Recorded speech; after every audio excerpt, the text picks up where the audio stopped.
What's going on, boys and girls? You know my oven went out.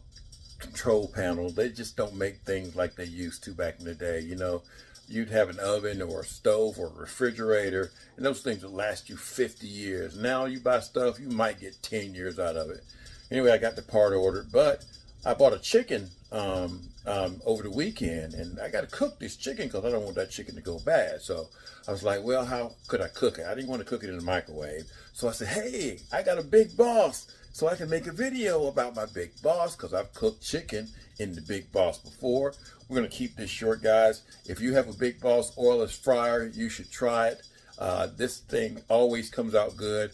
We've already marinated the chicken in some Tony Chachere's marinade, like I do everything. So it's really going to be good. Here we go. All right, guys and gals, this thing has been in this marinade for about more than 24 hours, probably 36 hours. Got the chicken neck and the hearts and all that stuff are in there. So it's going to be really, really good. We're going to use some Lowry seasoning salt on top of it. And we're also going to use some Italian seasonings. Here we go. All right, we're going to season our breast side first because it's going to be breast side down. We got our little innards right there, our gizzards, liver, and neck and heart there. But again, we're going to season this side first, and then we're going to put breast side down. So we'll go ahead and do that. All righty, so we seasoned both with the Lowry seasoning salt and the Italian seasonings. Again, this side is going to go down. We're going to spray this side before we put it in our Big Boss.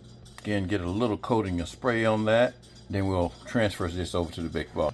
All right, now for those of you who've never seen a Big Boss Oiless Fryer, this is what it is. It uses a combination of light, and there's a halogen bulb in there, and it just circulates the air around in here. This is kind of like the little fryers. They've got some special looking fryers now that you can buy. There are probably, I'm not gonna say they're better than this one right here, but they cook at a little bit different level than this one right here does. I like this one. It's probably one of the first ones that I bought back in the day, and it serves me well. Gives you a bunch of different temperatures that you can use for fries, onion rings, fish and chicken. You got your timer there that you're going to be using, and what we're going to be using is 460 degrees for the first 25 to 30 minutes, and then we're going to flip it over and do about 300 degrees until it reaches an internal temperature of 160 to 165. So here we go.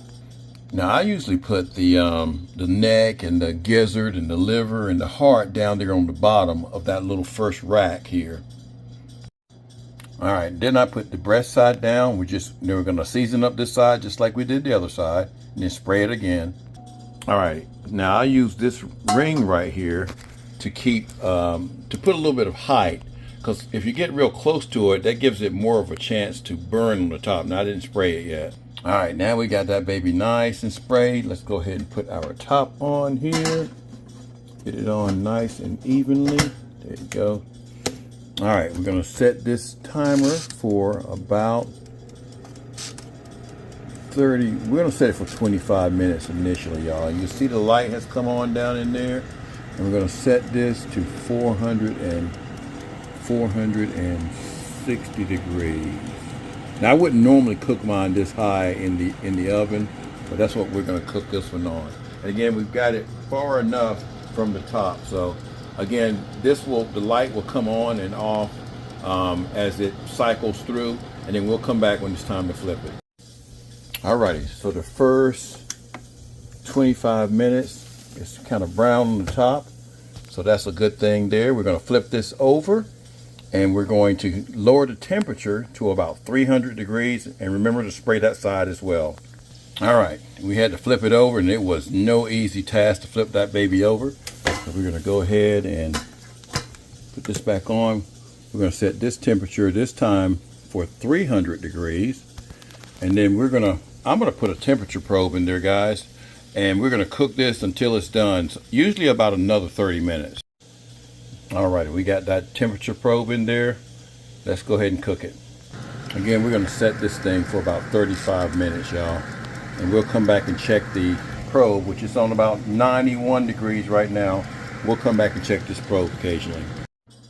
All righty, as you can see, it's only at 123. We're not quite ready. We're gonna go another 20 minutes, but we're gonna kick our temperature up to about 350, y'all.